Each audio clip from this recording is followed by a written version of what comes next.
What is up guys, welcome back to my channel. Let's continue and check out this Obi-Wan in the Mandalorian armor.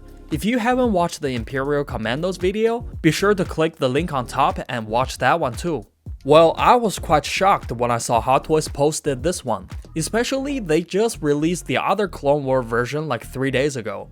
Obi-Wan was probably the last character I would expect them to use to wrap up the entire Star Wars event. But anyway, this is a pretty cool looking figure. The head sculpt on this one is exactly same as the other versions, and in the later part of this video, I also want to talk about the DX version's head sculpt.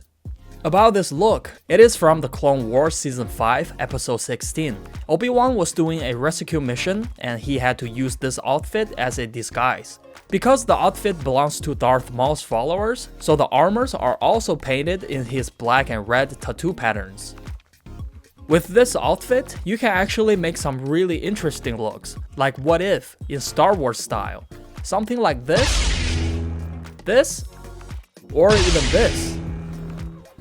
Same as always, the box is in black, but this time these photos are really attracting me. They look pretty sick. In the top tray, we have 2 pistols, 2 saber hilts, and some hands. Inside, we have the body, head sculpt, jetpack, 2 blades, power supply, and the stand.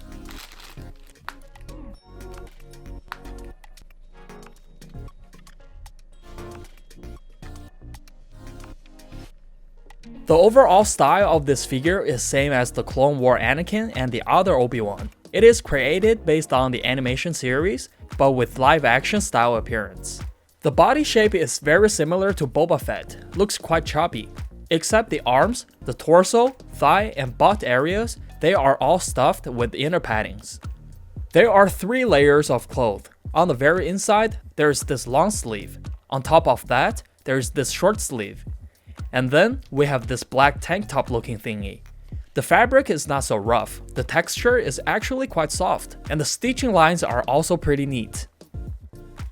The armor piece's layout is similar to the ones on Boba Fett as well. The shoulder armors are glued on the cloth, they cannot be removed. The forearm armors can be easily slide off. And they look a bit different. The details on them are very good, and paint application on different spots are nicely done. These 2 pieces I marked in green are glued on the suit as well. Other pieces are attached with Velcro. If you notice any of their positions is not on spot, you can remove it and do some adjustments pretty easily. The red paint looks very nice. It's vibrant and with a nicely balanced shine on the surface. The black and red gradient effect and these worn-offs on the edges look very cool as well. The helmet is in the classic look. These 2 small triangle and the little circular thing are all nicely replicated. The tattoo part and the worn-off effects are same as the armors. They look so good.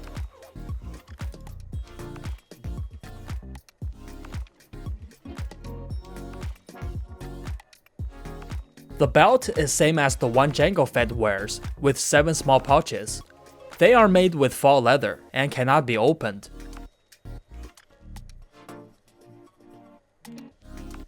The backside is held together with Velcro.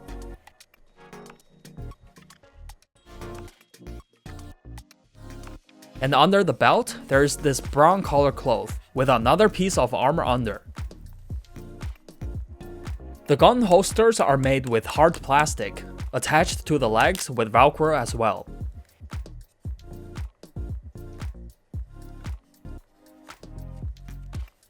And same thing for these pieces too. This leg cover is made of faux leather. Cutting and stitchings are both good. The shoes are same as Jango's as well, just with different colors. The jetpack is pretty standard. Besides these strip patterns, there are 2 little silver decorations on here. The body and jetpack are still attached magnetically. About the accessories, the default hands are fists. Others, we have a pair for holding the guns, 1 gripping hand with thumb up, and 1 open palm hand. The classic victory hand for Obi-Wan did not come with this figure. The pistols are same as the ones from X-Wolves, with metallic gray and silver in colors, and have worn-offs on surface and edges as well. They can be held in hands or in the holsters. The lightsaber hilt is same as the Episode 3 versions, but with better paint application. This one definitely looks shinier than the previous one. Small details, like this super small pattern, is also nicely made. But I wish the parting lines could be less obvious. The Episode 4 versions has the least parting line problem. Although there's nowhere for you to hang it on the belt, but still, this little thing is included. To light up the saber, still we need to use this power supply, and plug a C-type cable. Here is what it looks like with the blades on, and please Hot Toys, change this design. The power cord can go through this armor to hide it a little, but it's not that helpful.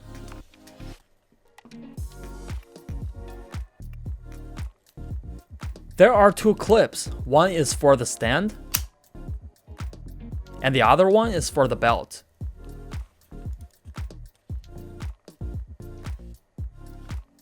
The base has nothing special, still in this rectangular shape with Obi-Wan's name on the front.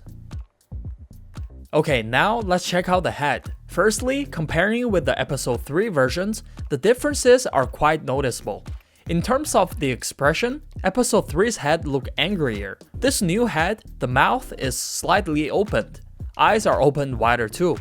But one really important change is the new head's cheek are, well, I don't know if fatter is the right word, but as you can see, Episode 3's is skinnier. You can see the cheekbones.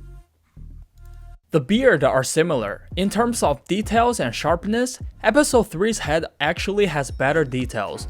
Although it is from 6 years ago, but it still holds up. But the beard on the new head looks like has covered more areas of the face. It goes as far as here.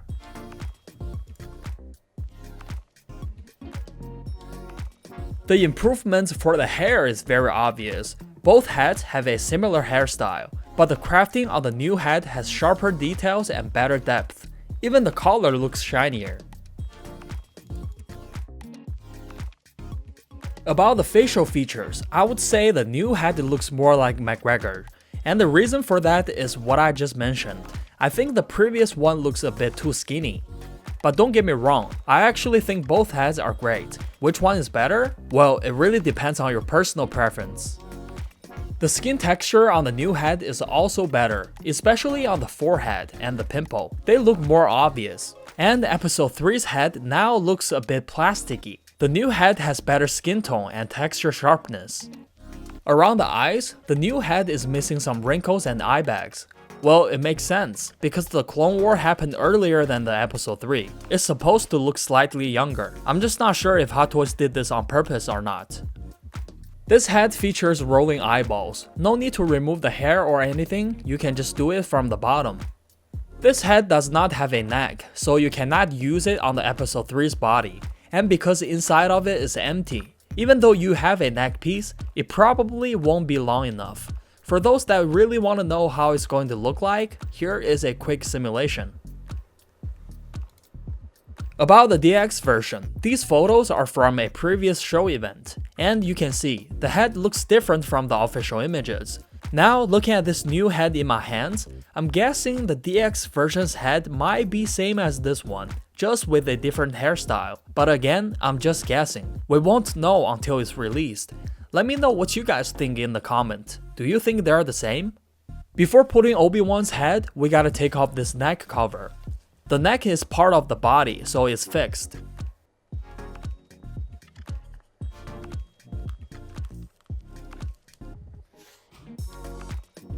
Putting the neck cover back on could take you a while, because the neckline is pretty tight. Here's an easy solution. Just use the lightsaber blade and push it in little by little, and that's it. With Obi-Wan's head, it looks very cool, but the one thing I don't like is how the overall body proportion looks. I think the problem is from the inner paddings. They made this body look too choppy. With the helmet on, it looks perfect, but with Obi-Wan's head, it looks a bit funky. The good thing is these clothes are mostly attached with Velcro. If you want, you can try to take off the inner paddings. That way, the overall appearance might be much better. About the articulation, Obi-Wan's head can tilt upward and sideways about 20 degrees. Lowering the head is limited.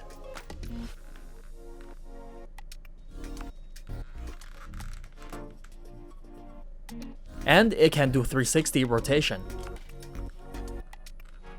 The helmet has similar ranges, but lowering can be slightly bigger.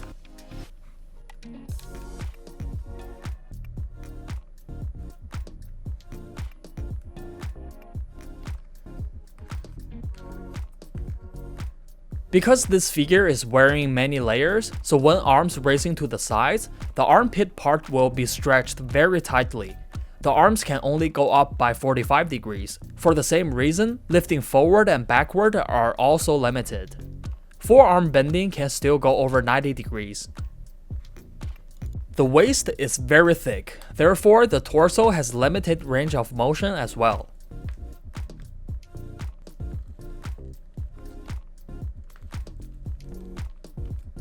Legs, side kick can go up to 45 degrees. Forward and backward kick, again because of the inner paddings, the ranges are very small. Knee joints can go over 90 degrees. The ankles are pretty standard.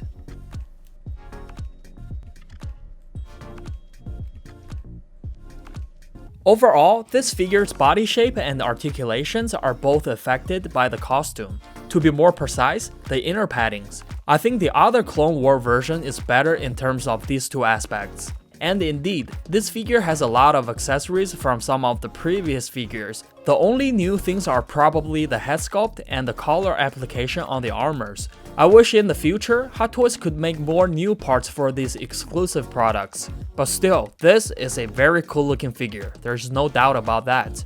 The Clone Wars series just have too much potential for special looks like this. And soon, I guess we'll be seeing more figures just like this one. Alright, there you have it, Obi-Wan Kenobi but in Mandalorian armor. I hope you all have enjoyed the video. If you did, please like and subscribe. I'll see you guys in the next one.